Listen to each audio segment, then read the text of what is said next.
வணக்கம். இன்றைய முக்கிய செய்திகள். பட்ஜெட் கூட்டத்தொடரின் எதிரொலியாக இந்திய பங்குச்சந்தையில் கடும் சரிவு சந்தித்துள்ளது.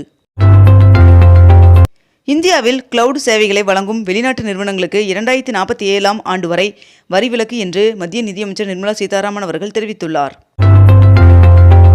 நாட்டில் பொருளாதார வளர்ச்சி 7% அதிகரித்துள்ளது என்று மத்திய நிதியமைச்சர் நிர்மலா சீதாராமன் அவர்கள் தெரிவித்துள்ளார். நிதிக்குழு பரிந்துரையின்படி மாநிலங்களுக்கு 1,40,000 கோடி ரூபாய் நிதி வழங்கப்படும் என்று நிர்மலா சீதாராமன் அவர்கள் தெரிவித்துள்ளார்.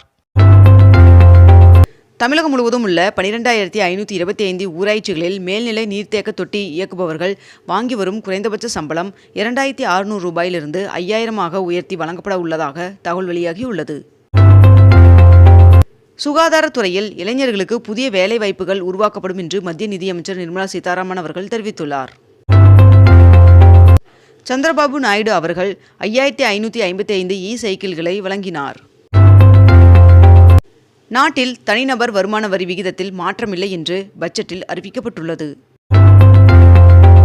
சிறு குறு தொழில்களுக்கு 10,000 கோடி ரூபாய் ஒதுக்கீடு செய்யப்படும் என்று நிர்மலா சீதாராமன் அவர்கள் பட்ஜெட்டில் அறிவித்துள்ளார்.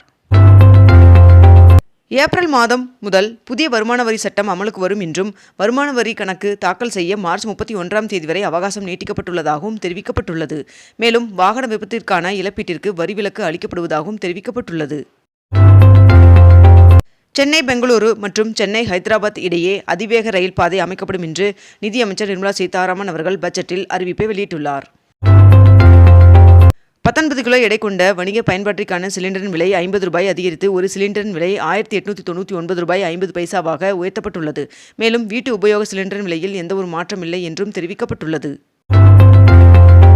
தைப்பூச திருவிழாவையொட்டி முருகப்பெருமான் சுவாமியின் அறுபடை வீடுகளில் அதிகாலையில் சிறப்பு பூஜைகள் நடைபெற்றன. வருகின்ற பிப்ரவரி 17ஆம் தேதி இறுதி வாக்காளர் பட்டியல் வெளியாகும் என்று தமிழக தலைமை தேர்தல் அதிகாரி அர்ச்சனா பட்நாயக் அவர்கள் தெரிவித்துள்ளார். மத்திய நிதியமைச்சர் நிர்மலா சீதாராமன் அவர்கள் மத்திய பட்ஜெட்டை தாக்கல் செய்தார். நடப்பாண்டில் தருமபுரி, கிருஷ்ணகிரி, ஈரோடு மற்றும் சேலம் ஆகிய மாவட்டங்களில் கேழ்வரகு கொள்முதல் ஆகஸ்ட் 31ஆம் தேதி வரை நீட்டிக்கப்பட்டுள்ளது என்று உணவுத்துறை அமைச்சர் சக்கரபாணி அவர்கள் தெரிவித்துள்ளார். நாடு முழுவதும் சிகரெட் விலை உயர்வு இன்று முதல் அமலுக்கு வருவதாக தெரிவிக்கப்பட்டுள்ளது. ஆவடி மாநகர பேருந்து நிலையம் அருகே புதிதாக 2 வழித்தடங்கள் மற்றும் கூடுதல் 3 மாநகர பேருந்து சேவைகளை அமைச்சர் நாசர் அவர்கள் கொடியசைத்து தொடங்கி வைத்தார். தைப்பூச திருவிழாவையொட்டி அரக்கோணம், திருத்தணி இடையே இன்று சிறப்பு மின்சார ரயில்கள் இயக்கப்படும் என்று சென்னை ரயில்வே கோட்டம் தெரிவித்துள்ளது. சாத்தனூர் அணையிலிருந்து 3 மாவட்டங்களுக்கு தேவையான விவசாய பாசனத்திற்கான தண்ணீரை அமைச்சர் ஏவா வேலு அவர்கள் திறந்து வைத்தார். அமெரிக்க மத்திய வங்கியின் தலைவராக கெவின் ஸ்பார்ஸ் அவர்கள் நியமிக்கப்பட்டுள்ளார். அண்ணா அவர்களின் 57வது நினைவு நாளை ஒட்டி வருகின்ற பிப்ரவரி 3ஆம் தேதி முதலமைச்சர் மு.க.ஸ்டாலின் அவர்களின் தலைமையில் அமைதி பேரணி நடைபெற உள்ளதாக தகவல் வெளியாகியுள்ளது. வடலூரில் 155வது தைப்பூச ஜோதி தரிசன பெருவிழா கொடியேற்றத்துடன் தொடங்கியது. வருகின்ற பிப்ரவரி 21ஆம் தேதி நாம் தமிழர் வேட்பாளர்கள் அறிமுக கூட்டம் நடைபெற உள்ளதாக சீமான் அவர்கள் அறிவித்துள்ளார். காரைக்குடியில் 100 கோடி ரூபாயில் அமைக்கப்பட்ட அரசு சட்டக் கல்லூரியை முதலமைச்சர் மு.க.ஸ்டாலின் அவர்கள் திறந்து வைத்தார். 22 கேரட் ஆபண தங்கத்தின் விலை சவரனுக்கு ஒரே நாளில் 7,600 ரூபாய் குறைந்து ஒரு சவரன் 1,19,200 ரூபாயாகவும் 1 கிராம் 14,900 ரூபாய்க்கும் விற்பனை செய்யப்பட்டு வருகிறது. இதனையடுத்து 1 கிராம் வெள்ளியின் விலை கிராமிற்கு 85 ரூபாய் குறைந்து 1 கிராம் வெள்ளி 320 ரூபாய்க்கு விற்பனை செய்யப்பட்டு வருகிறது. சாத்தனூர் அணையிலிருந்து இன்று முதல் வருகின்ற மே 11ஆம் தேதி வரை தண்ணீர் திறக்க உத்தரவிடப்பட்டுள்ளது. கழனிவாசல் பகுதியில் 100 கோடி ரூபாய் மதிப்பில் அமைக்கப்பட்டுள்ள சட்டக் கல்லூரியை முதலமைச்சர் மு.க.ஸ்டாலின் அவர்கள் திறந்து வைத்தார். தமிழகத்தில் ஆசிரியர் தகுதி தேர்வு முடிவுகள் வெளியிடப்பட்டுள்ள நிலையில் பிப்ரவரி 2ஆம் தேதி முதல் சான்றிதழை பதிவிறக்கம் செய்து கொள்ளலாம் என்று தெரிவிக்கப்பட்டுள்ளது. தேனி, இடுக்கி இடையிலான சுரங்கப்பாதை திட்டத்திற்கு கேரள பட்ஜெட்டில் 10 கோடி ரூபாய் நிதி ஒதுக்கீடு செய்யப்பட்டுள்ளதாக தகவல் வெளியாகியுள்ளது. கோவை ஈசா யோகா மையத்தில் 2025ஆம் ஆண்டில் மட்டும் 6 லட்சம் பேருக்கு இலவச யோகா பயிற்சி அளிக்கப்பட்டுள்ளதாக தெரிவிக்கப்பட்டுள்ளது. வடலூரில் தைப்பூச பெருவிழா கொடியேற்றத்துடன் தொடங்கியது. மேலும் நாளை ஜோதி தரிசனம் நடைபெற உள்ளதாகவும் தெரிவிக்கப்பட்டுள்ளது. தமிழ்நாட்டின் சட்டமன்ற தேர்தல் நடைபெற உள்ள நிலையில் பாஜக சார்பில் 49 தொகுதிகளுக்கு பரப்புரை வேட்பாளர்களை அறிவித்துள்ளது. கோவை அரசு மருத்துவமனையில் 9 கோடியே 65 லட்சம் ரூபாயில் சிமெண்ட் சாலை அமைக்கும் பணி 80% நிறைவு பெற்றுள்ளதாக தகவல் வெளியாகியுள்ளது. தமிழ்நாடு அமைச்சரவைக் கூட்டம் வருகின்ற 5ஆம் தேதி முதலமைச்சர் மு.க. ஸ்டாலின் அவர்களின் தலைமையில் நடைபெற உள்ளதாக அறிவிக்கப்பட்டுள்ளது. பிரதமர் நரேந்திர மோடி அவர்கள் வருகின்ற பிப்ரவரி 27ஆம் தேதி இஸ்ரேல் பயணம் மேற்கொள்ள உள்ளதாக தகவல் வெளியாகியுள்ளது. 3 கோடியே 27 லட்சம் ரூபாய் மதிப்பில் கட்டப்பட்டுள்ள நினைவரங்கத்தை முதலமைச்சர் மு.க. ஸ்டாலின் அவர்கள் திறந்து வைத்தார்.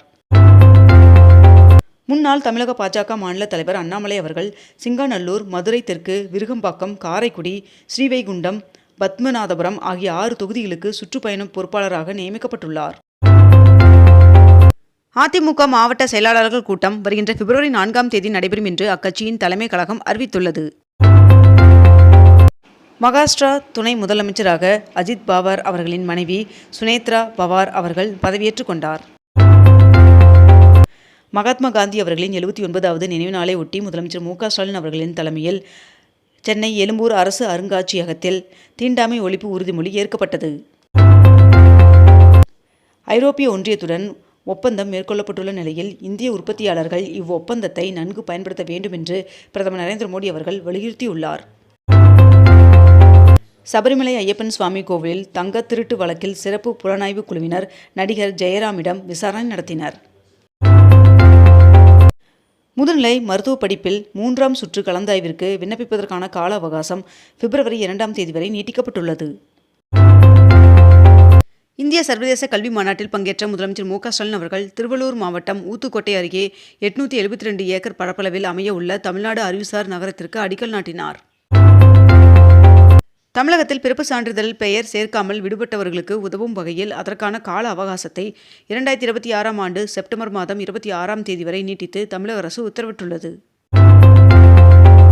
தமிழ்நாடு அரசு துறையில் பணிபுரியும் மாற்றுத்திறனாளி ஊழியர்களுக்கு பதவி உயர்வில் 4% இடஒதுக்கீடு வழங்கி தமிழக அரசு அரசாணை வெளியிட்டுள்ளது.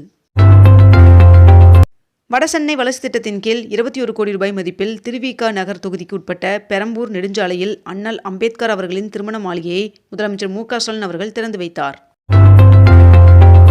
சபரிமலை ஐயப்பன் சுவாமி கோவிலில் பிப்ரவரி 12ஆம் தேதி மாலையில் நடை திறக்கப்பட உள்ள நிலையில் மாதாந்திர வழிபாடு தரிசனத்திற்கான முன்பதிவுகள் தொடங்கின. உதகையில் மெட்ராஸ் ரேஸ் கிளப்பிடமிருந்து மீட்கப்பட்ட 54 ஏக்கர் நிலத்தில் பூங்கா அமைக்க 70 கோடி ரூபாய் ஒதுக்கீடு செய்யப்பட்டுள்ளதாக தகவல் வெளியாகியுள்ளது.